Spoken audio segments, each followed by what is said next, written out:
Pharmacy Dean Kuppuswamy, എംഫാം പരീക്ഷാ chairman doctor Krishnakumar, PG board chairman doctor Sajith എന്നിവർക്ക് ബന്ധമുള്ള സ്വകാര്യ സ്വാശ്രയ കോളേജുകളെ പ്രതിക്കൂട്ടിലാക്കിയാണ് മാർക്ക് ദാന ആരോപണം.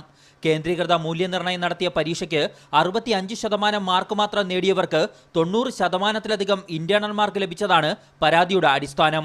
ആരാണോ ഈ പേപ്പർ എഴുതിയിട്ടുള്ളത് വ്യക്തമായ ധാരണയില്ലാതെ നോക്കിയിട്ടുള്ള തിയറി എക്സാമിന് അവർക്ക് ആകെ 60-65% കിട്ടിയ കുട്ടികൾക്കാണ് ഈ 90% ഇന്റേണലായിട്ട് മാർക്ക് ചെയ്തത്. തീസിസ് അടക്കം പരിശോധിക്കുന്നതിനായി സർവകലാശാലയ്ക്ക് പുറത്തുനിന്ന് അധ്യാപകരെ നിയോഗിക്കുന്നതും പരീക്ഷാ ചെയർമാനാണ്. ഈ സ്വാധീനം ഉപയോഗിച്ച് എക്സ്റ്റേണൽ പരീക്ഷയിലും സ്വകാര്യ സ്വാശ്രയ കോളേജുകൾക്കായി മാർക്ക് ദാനം അരങ്ങേറുന്നതായാണ് മറ്റൊരാരോപണം. കള്ളക്കളികളിലൂടെ സ്വാശ്രയ കോളേജുകൾ ഈ റാങ്കുകൾ കൈയടക്കി വെക്കുന്ന ഒരു അവസ്ഥയാണ് ഇന്നുള്ളത്. തിരുവനന്തപുരം, കോഴിക്കോട് മെഡിക്കൽ കോളേജുകളിലെ എംഫാം സ്റ്റുഡൻസ് ഫോറമാണ് വൈസ് ചാൻസലർ അടക്കമുള്ളവർക്ക് പരാതി നൽകിയത്. ചില സെനറ്റ് അംഗങ്ങൾ തങ്ങൾക്ക് ലഭിച്ച പരാതി സെനറ്റിൽ ഉന്നയിക്കാനും തീരുമാനിച്ചിട്ടുണ്ട്. KR Saju, media 1 Kozhikode.